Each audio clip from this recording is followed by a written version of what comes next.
చెన్నైలో పుట్టిన ఓ చందమామ తెలుగు తెరపై వెండి వెన్నెల కురిపించింది. వస్తూనే ఆమె ఏ మాయ చేసిందో అందరికీ తెలిసింది. ముగ్ధ మనోహర రూపంతో మురిపించడమే కాదు, అద్భుతమైన నటనతో మైమరిపించింది.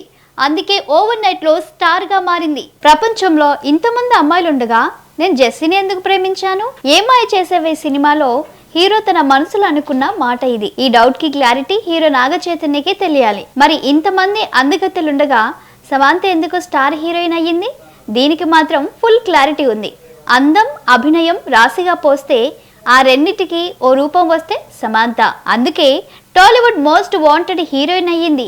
ఏం మాయ చేసావేలో సమంత కట్టిన చీరలు సరికొత్త అనుభూతిని కలిగించాయి. ఆ టైంలో అమ్మాయిలంతా అలాంటి చీరల్లోనే దర్శనమిచ్చారు. అది సమంత ఇంపాక్ట్. గత కొన్నేళ్లుగా సమంత స్పీడ్ తగ్గించింది.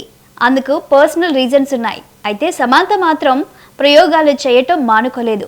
యూ టర్న్ తర్వాత యశోద, శాకుంతలం లాంటి లేడీస్ సెంట్రిక్ చిత్రాల్లో యాక్ట్ చేసింది. ట్రాలాలా మూవింగ్ పిక్చర్స్ అనే బ్యానర్ స్టార్ట్ చేసి లాస్ట్ ఇయర్ శుభం అనే చిత్రాన్ని ప్రొడ్యూస్ చేసింది. ఈ బ్యానర్ లో వరుసగా సినిమాలు నిర్మించేందుకు ప్లాన్ చేస్తుంది సమంత. పుష్ప 2లో స్పెషల్ సాంగ్ కు చిందులేసి యూత్ హృదయాల్ని కొల్లగొట్టింది శామ్. ఈ పాట ఇండియా వైడ్ గా మోత మోగిపోయింది. సమంత క్రేజ్ కూడా విపరీతంగా పెరిగిపోయింది. సమంత లీడ్ రోల్ పోషిస్తున్న చిత్రం మా ఇంటి బంగారం. సస్పెన్స్ థ్రిల్లర్ ఫ్యామిలీ డ్రామాలో సమంత రోల్ సర్ప్రైజింగ్ గా ఉండబోతుంది. ఈ మూవీ మే 17న రిలీజ్ కాబోతుంది.